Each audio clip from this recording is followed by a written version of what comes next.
ግና ከወዲ ሰብ ብክብሩ ምስ መጸ ኩሎም መላእኽቱን ምስኡ ሽዑ ኣብ ዝፋን ክብሩ ይቕመጥ ኩሎም ኣሕዛብ ድማ ኣብ ቅድሚኡ ይእከቡ ንስኻ ጓሳ ነባጊዕ ካባጣል ከም ዝፈላለየን ካብ ነንሓድሕዶም ይፈላለዮም ነተን ኣባጊዕ ኣብ የማኑ ነተን ኣጣል ድማ ኣብ ጸጋሙ ይቁመን ሽዑት ንጉስ ኣብ የማኑ ንዘለዉ ይብሎም ኣቱም ናይ ኣቦይ ብሩኻት ንዑ እቲ ካብ ምስራት ዓለም እተዳለወልኩም መንግሥቲ ውረሱ ጠመየ ነበርኩም እሞ ኣብላዕኹምኒ ጸመየ ኣስትኹምኒ ገይሸ ተቐበልኩምኒ ዓሪቀ ኸደንኩምኒ ሓሚመ በጻሕኩምኒ ተኣሲረ መጻእኹምኒ ሽዑቶም ጻድቃን ይምልስሉ ጐይታየ መዓዝ ጠሚኻ ርኢናካ እሞ ኣብላዕናካ ወይ ጸማእኻስ ኣስቲናካ መዓዝ ከጋሻ ኾንካ ርኢናካ እሞ ተቐበልናካ ወይ ዓሪቅካስ ከደናካ መዓዝ ሓሚምካ ርኢናካ ወይ ተኣሲርካስ በጻሕናካ ይብሉ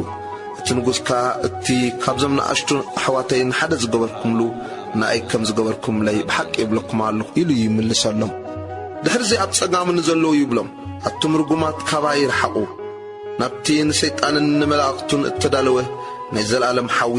ጠመየ ነበርኩ እሞ ኣይብላዕኹምነን ጸመየ ኣያስትኹምነን ገይሻ ኣይተቐበልኩምነን ዓሪቀ ኣይከደንኩምነን ሓሚመ ተኣሲረ ኣይበጻሕኹምነን ሽዑ ንሳቶም ጐይታየ መዓዝ ጠሚኻ ርኢናካ ወይ ጸሚእኻ ወይ ገይሽካ ወይ ዓሪቅካ ወይ ሓሚምካ ወይ ተኣሲርካ ዘይገልገልናካ ኢሎም ይምልስሉ ሽዑ ንሱ እቲ ካብዞም ንኣሽቱ ንሓደ ዘይገበርኩምሉ ንኣይ ከም ዘይገበርኩምለይ ብሓቂ እብለኩም ኣለኹ ኢሉ ይምልሰሎም እዚኣቶም ናብ ናይ ዘለዓለም ስቓይ ጻድቃን ግና ናብ ናይ ዘለዓለም ሕይወት ክኸዱ እዮም